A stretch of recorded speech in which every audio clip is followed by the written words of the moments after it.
foundation course, and the name of the paper is Indian History and Culture. So before I begin the syllabus, I feel it is very important for you all to know to understand the title of the paper. Indian, you all understand? History. What I want to stress on is history. Because since I'm from the Department of History and your paper is Indian History and Culture, you need to know what history is. So today, what I'm going to teach you is what is history. Okay?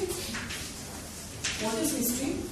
We have to know the background of history in order to approach this paper.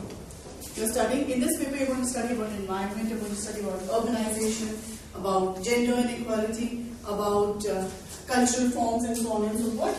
But you have to study the history. So unless and until you know what history is, you will not be able to approach the subject. Okay?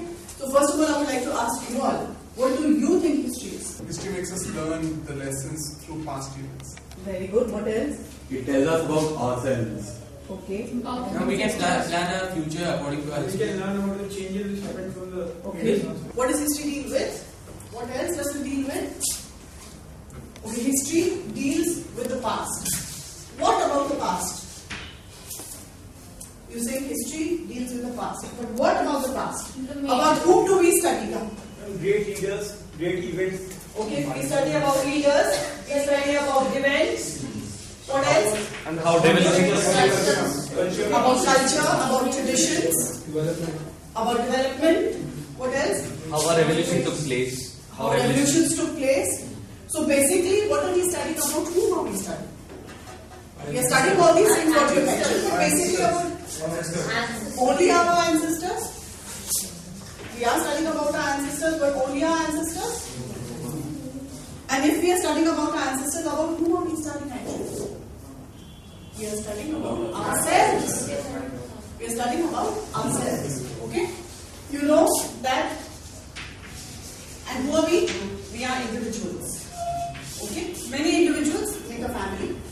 Many families make communities, and then communities lead to societies. Okay? So what we study in history is the development, the growth of individuals, in turn the growth and development of societies. How the societies evolved, the evolution of societies. Okay? How did the societies evolve, how did they grow, and then how did they decline. As is true of human beings, so is true of societies. That a human being is born, then he grows, and then he dies. Similarly, a society is born, it grows, it reaches its youth, its peak, and then it starts declining and it fades away. And just as in a family, when the parents are young and children are born, in the same way, in a society, when there is a preceding society, then the seeds of the succeeding society are sown, and by the time the preceding society is aging, it is declining, the succeeding society becomes a young society, and this process continues. So what we study in history is, another very important thing which you must remember, is continuity and change. Continuity and change.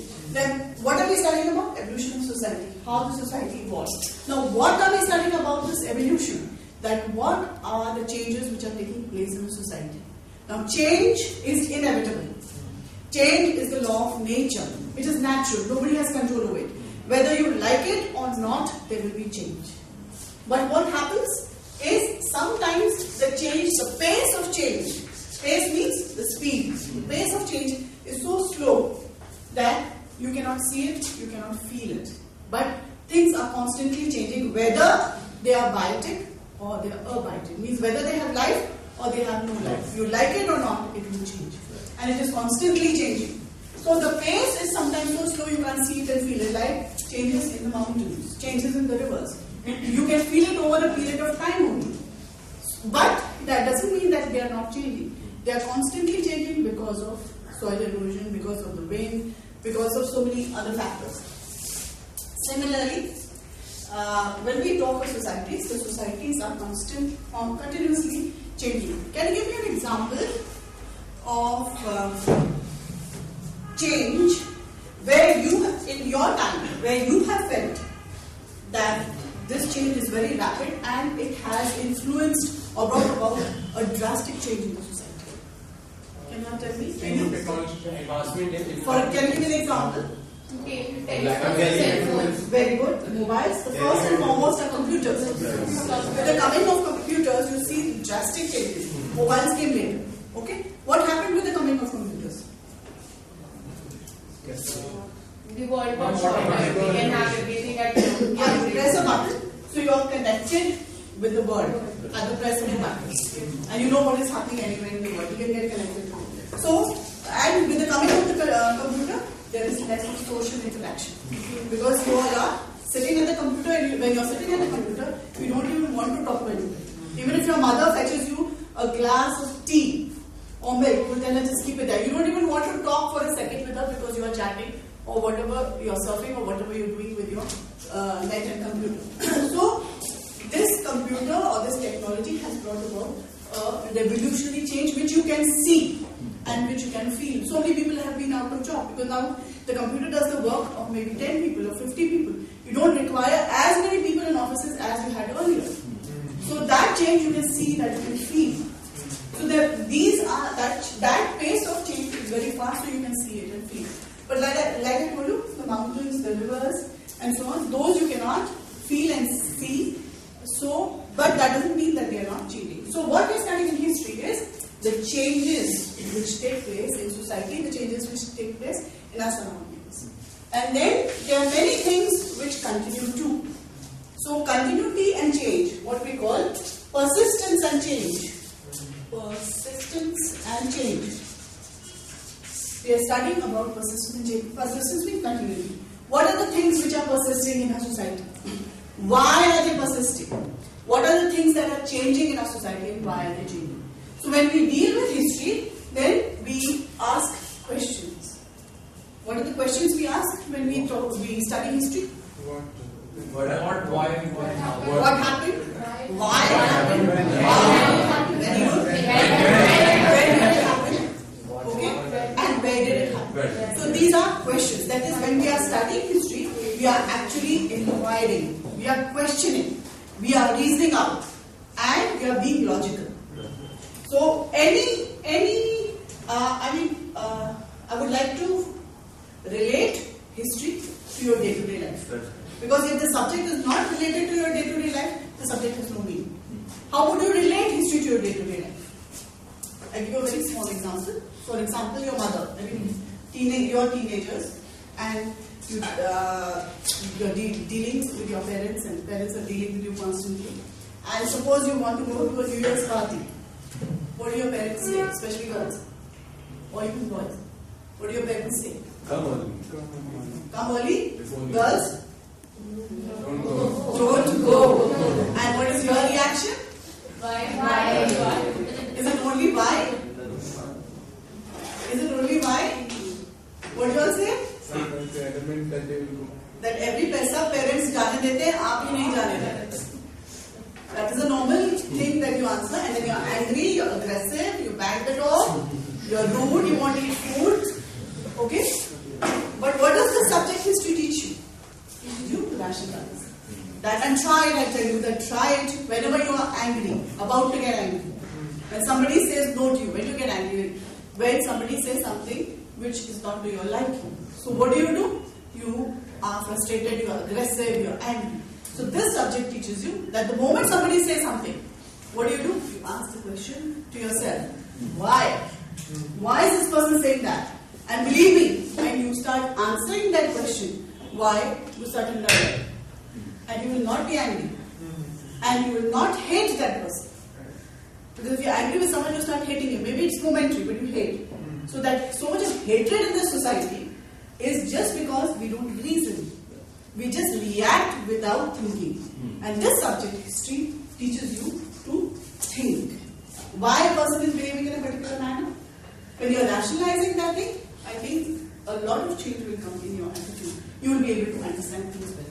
People who have sense of history look at the world from a different angle, from a different perspective.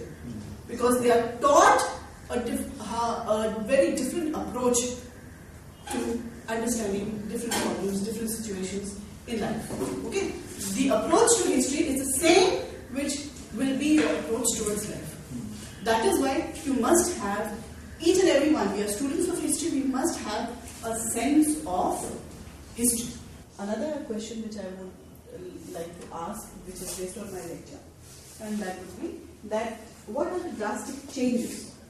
Because when I'm talking about continuity and change, then I want to ask you that have you felt, can you give me an example of any change which you have felt drastically which has impacted you or impacted the society?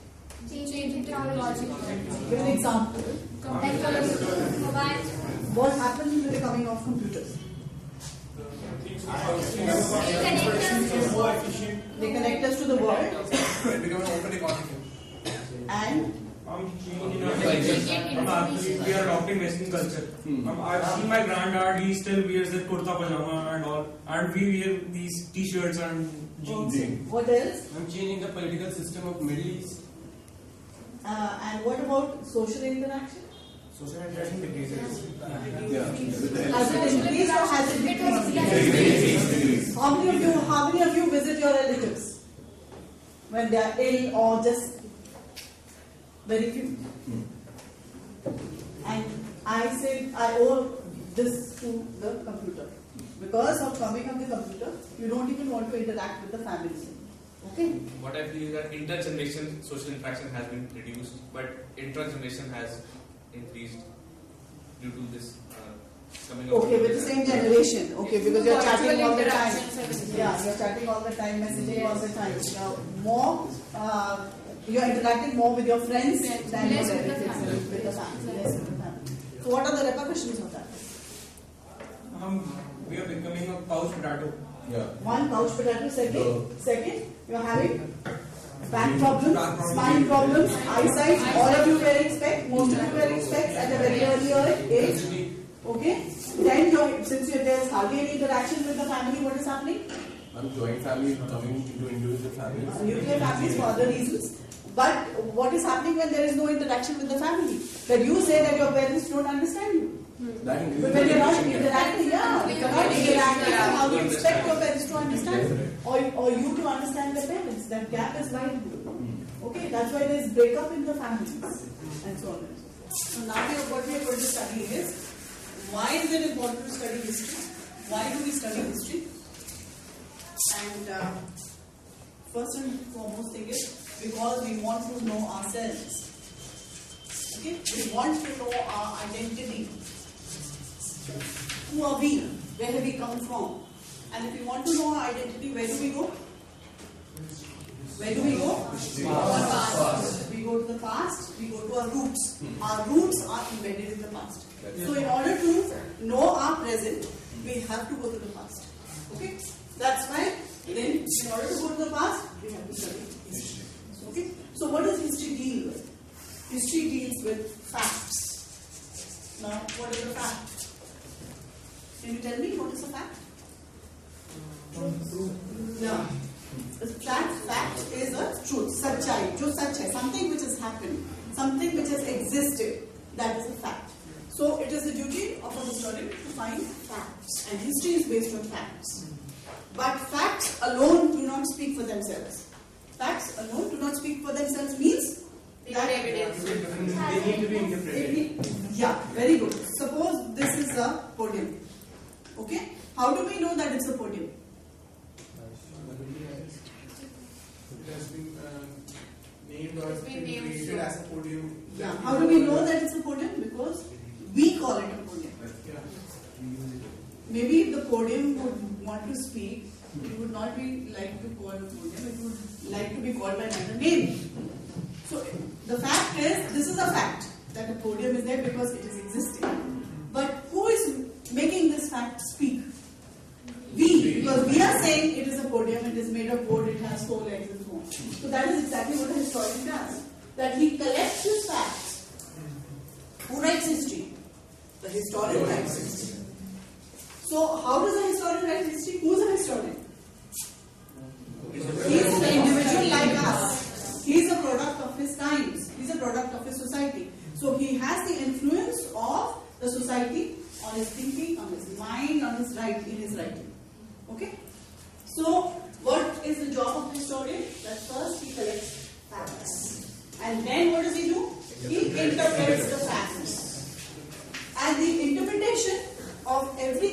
individual will be different. Why? Because every individual is a product of his time, of his circumstances. What is the first influence on the mind of an individual? On the mind of a child, the first influence? Parents. No, family. When the child is born, when he goes to school, it is the family.